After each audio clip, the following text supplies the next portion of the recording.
Hey guys, we are Team Trekyards. Welcome back to our another discovery analysis and review show discussion. Let's talk about it thing. I'm Captain Foley. I'm Commander Kongs.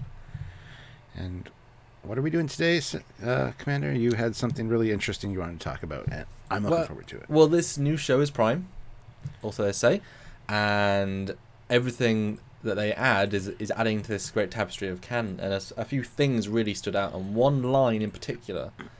Almost no one has seen a Klingon in 100 years. Hell of a line.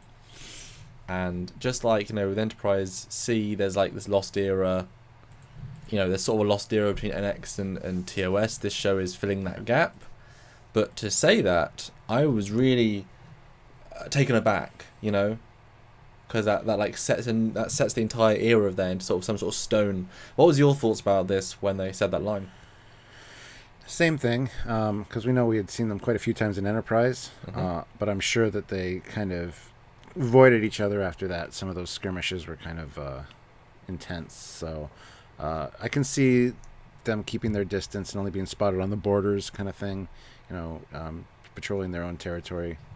So I didn't really have a problem with it. It made sense that they hadn't seen them for a while, in my opinion. But yeah, that's my thought on it. I mean, I thought it was perfectly valid.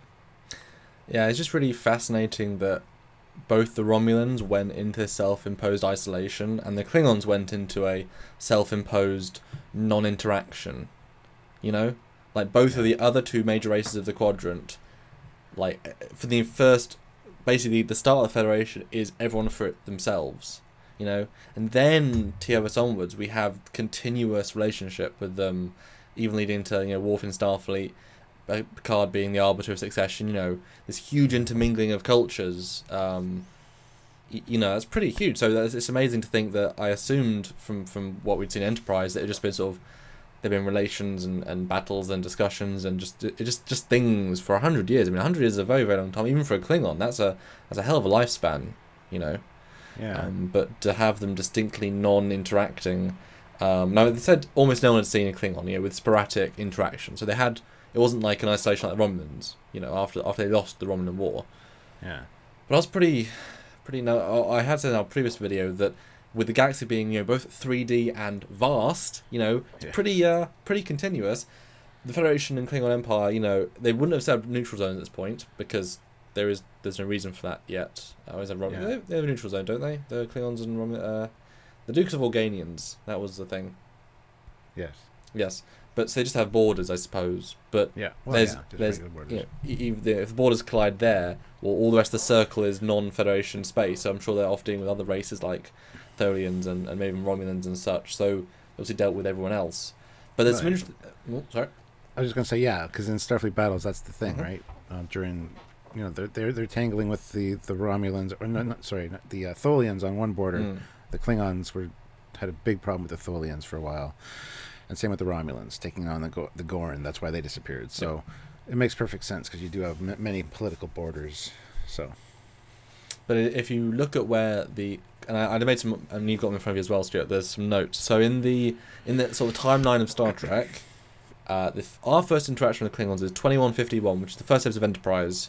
He literally falls from the sky, destroys a barn, and gets almost killed, and that's the first interaction. But guess what? We save him.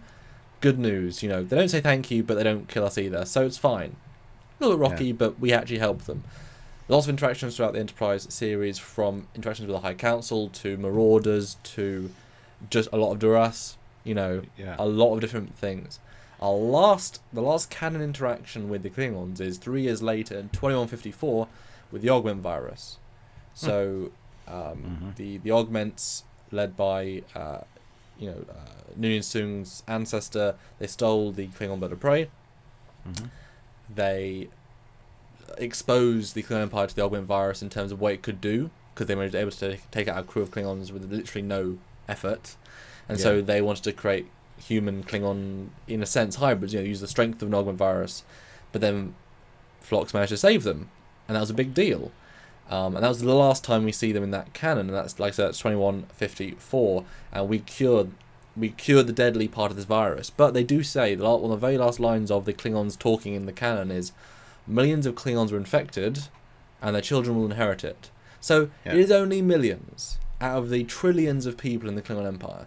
So it's a very, very small, and I don't like people that say, you know, they're all infected. No, it's this small, it's a couple of planets, a couple of colonies, and then their children. So, I mean, millions will go to be more, but it becomes a subclass, basically. And we see them all in TOS, but hey, maybe on that sector of space, you put the rubbish smooth head, we don't like you Klingons. Whatever. But there is some distance in time. They also note, specifically, the Section 31 officer says the Empire has been stabilized. And that was part of the point. So unlike in Discovery, where they say generations of infighting, we know that in 2154, the Empire is stabilized. It is better than it's been, right? Yeah. Then the Romulan War happens. That's our last canonical interaction. The Romulan War happens between 2156 to 2160. And according to the dialogue, it was 100 years. That says our last interaction was 2 years after, or last major interaction 2 years after the last canonical thing. Basically the same year as the Romulan War started, the Klingons backed off. Which is interesting, you know, maybe they would have thought they'd maybe use that Romulan War to be more of an aggressor. But I guess they took that as we're not going to interfere with the Romulans' war with the Federation, maybe. So that was the year we stopped seeing them a lot. A few years later, the Federation Charter got signed in 2161, and then Discovery starts in 2249, and that's the 100 years. Oh, that's 2256. That's a long time. Long time. But they do say little bits of contact, and specifically terror raids. And when Michael Burnham was young, the last one was the one that killed her family and destroyed a Vulcan human colony on Dakori Alpha. Now, if you look at when that might have been, if you take in the actor's actual age of 32, take away the 7 years, and then maybe the actress was 7 who did the Vulcan scene, the girl, I don't know how, I'm not good at judging young people's ages. I mean, how old did she seem? 7, 8, 9, 10, 11, 12? I would say 12. Okay, 12. She seemed older, yeah. Okay, so maybe it could have been, you know, mid 22, 30s. Was that, you know, pretty, you know, very limited contact, and yet they still terror attack you and kill colonies. That's a pretty decent bit of contact there. You would think, you know, the Federation has gone to war over less, you know, in the sense of they've defended people and they've gone to an aggressive state for less than one full colony getting annihilated with one survivor. Is what is let on to be. So, you know, from 2256 to 2230s, it's what, 80 years. Yeah. And now they're terror attacking us. And then a few years later, they all seem surprised that they're Klingons. I don't know, it just really surprised me with all that information. And then by the 2267, the Organian Treaty, we're at a Cold War, we know what it looked like, we know D7s, we've been, you know, that was real as a Cold War sense for years and years. So at that point, it's we've dealt with them for a long time. Then it's, you know, we see them every 12 episodes at that point, you know, the Klingons. So it's normal. We even drink in a bar with them at that point, so it's even more and more regular. So within a 10-15 year gap. Yeah, it can be assumed the Klingons are making more of a push towards into the Federation during the TOS years. Hence, the Organian Treaty kind of came in and stopped that and put them back, set up the neutral zone. Just you need to chill out. Well, it looked like they were making a more aggressive push because they ran into them a few times in TOS. Yeah, and they did mention TOS, a battle they re-mentioned in Discovery, which was great. The Battle of Deconta 5, and that was in 2245, which was only 4 years before Michael Burnham comes aboard the Discovery. So that was another big battle that sort of was part of this Cold War. So pretty constant.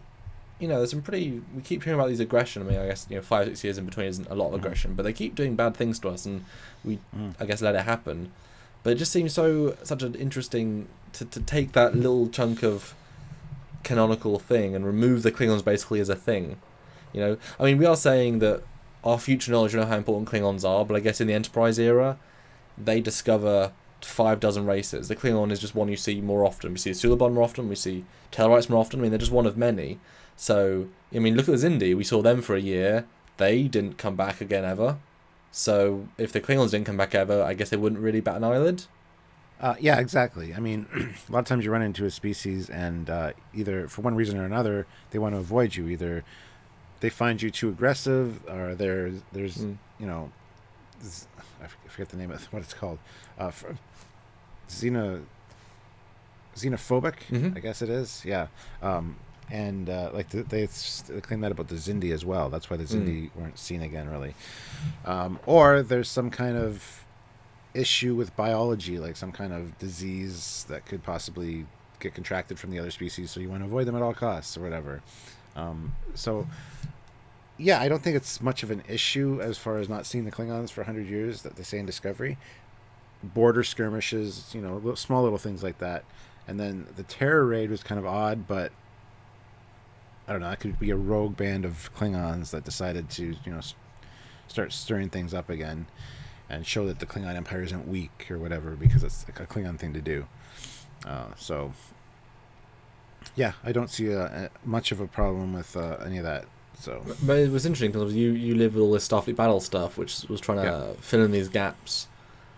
So, I mean, if this is the official now canon, would you rather they had more of a continuous interaction, or do you like the idea of it being very isolationist and they only become a big race to the humans? Basically, TOS to TNG. Well, I mean, Starfleet Battles is all TOS era, those years. So I don't have a problem with it, them having little interaction with the Klingons before that. I'd have to go check the Starfleet battle history, see what they were up to. I know for a fact that the Tholians were knocking on their back doors, trying to claim Klingon territory. So there's a lot of skirmishes that way, which would make sense that's why they're over there focused on that. But the destabilization of the 24 houses and the internal strife in the Klingon Empire, that kind of has me a little confused. I was about to come on to that. Yeah, they specifically say it's been in disarray basically that long. So as soon as we left them, basically, as soon as we stopped interacting with them, and a few years after we stabilized them, it all went, started dissipate, internal squabble. I mean, that's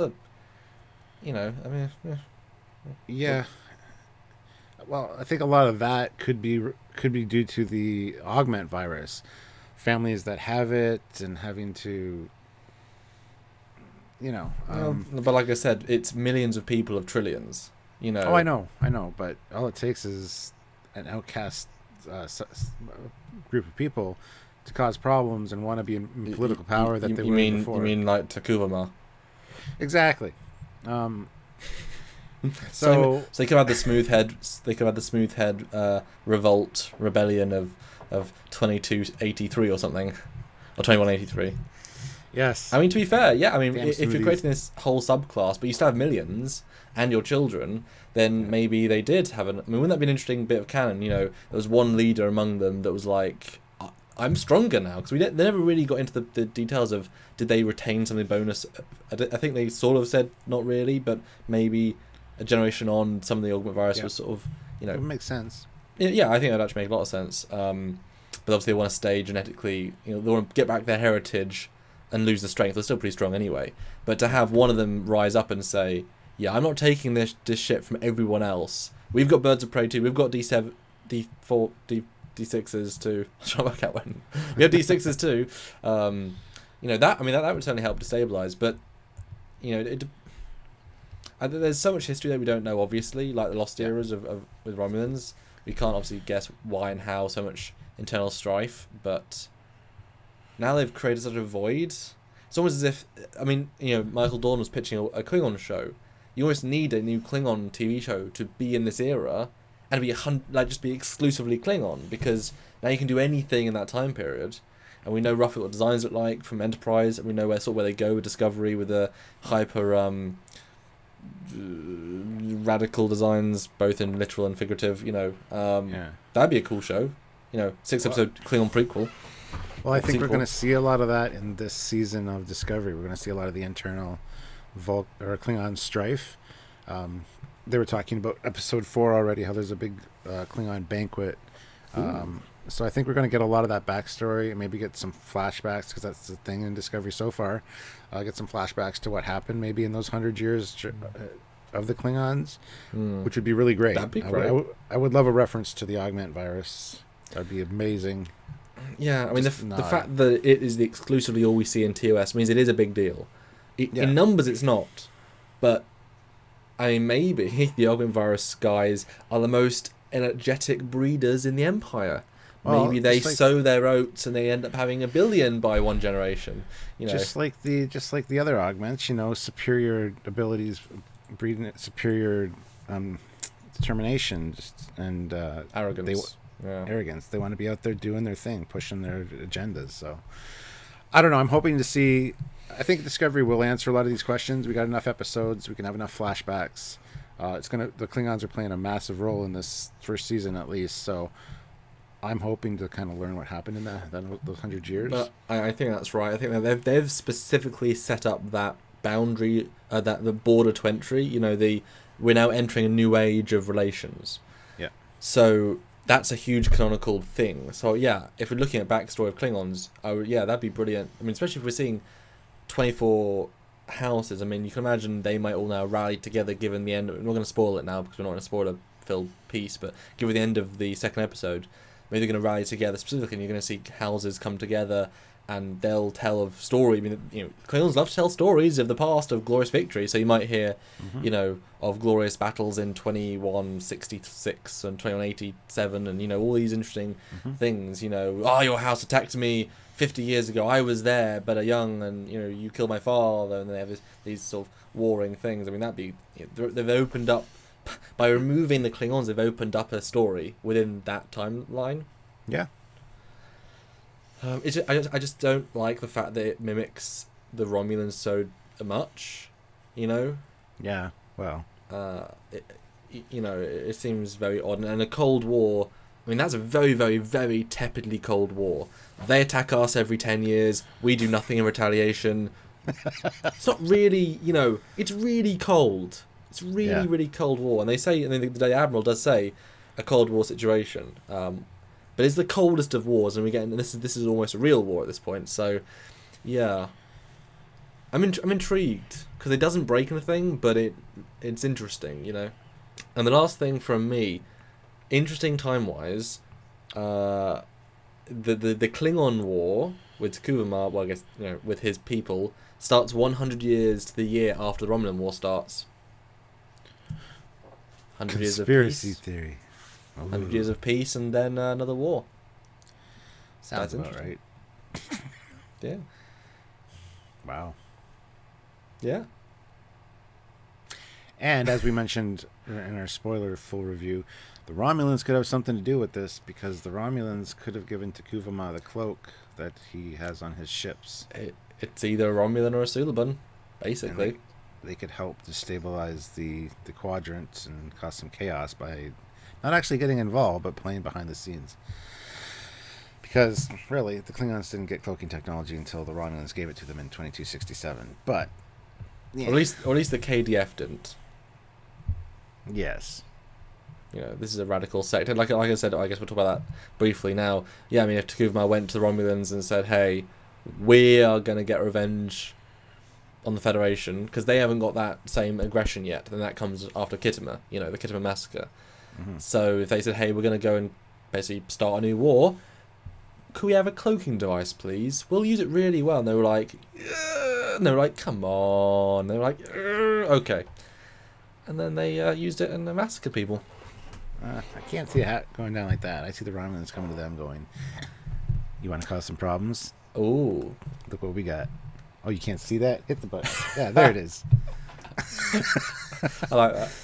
Look over there at the big weapon. What big weapon? Beep. And then he said, okay, give me the weapon then. Because he has trouble speaking. Yes. Yeah. Yeah, it's interesting, the whole timeline and all the events that have been established in canon that we're trying to take into account here and trying to give you guys an explanation as to what has happened and what possibly could happen. This has been fun discussion, actually. Even you've done most of the talking. Well, I had a lot of the notes. No, this is a very interesting part of Trek. 'Cause unlike the Orville and the trailer discussions, we had a finite amount of tidbits based on visuals. Now we have tidbits based on dialogue, based on canonical, actually assertions. So it's a sort of an open discussion, and trying to work out, and obviously, in a year's time, when all these questions are answered, we can go back and say, hey. But it's about the discussion, we're being prime timeline, new things to the tapestry of Trek. We got the prequel of Enterprise, that changed and added and enhanced some things. That gave us the first meeting of the Klingons, all that important stuff. In this episode, we hear about the first meeting of the Vulcans and the Klingons, we're getting new firsts. And First Contact gave us the very first warp ship, we're getting all these firsts that help solidify parts of the canon. And that's brilliant. We love this sort of stuff. So another 100 years of absence makes the heart grow fonder, I guess. Aw, that's nice. Yeah, there you go. And on that note, guys, what do you think about this whole Klingon not absence for 100 years, not having much interaction with them? Do you think it fits? Do you think it doesn't fit? What does it say about your headcanon? What do you think? So let us know in the comments below. Also, don't forget to like and subscribe to the channel. That would be totally awesome. Liking the video always helps. And if you want to help us out, you can click the link in the description. There's a Patreon link where you can help us on a monthly basis. Or you can head on over to trekyards.com and just donate a one-time donation to help as well. But there's one other way that you guys can help. Well, you can obviously share any way you think. And guys, subscribe. This channel is here for you. Please subscribe. That's right. And yeah. If you share and, you can help us by donating, then you won't have 100 years of silence from us. Maybe 100 seconds. Because we're releasing videos all the time. 100 seconds apart is pretty good, I think, yeah? I don't know. Anyway, guys, I had to make him laugh before we closed out. So until next time, I'm Captain Foley. And I'm Cloaking. Bye, guys. Bye, guys. See you in 100.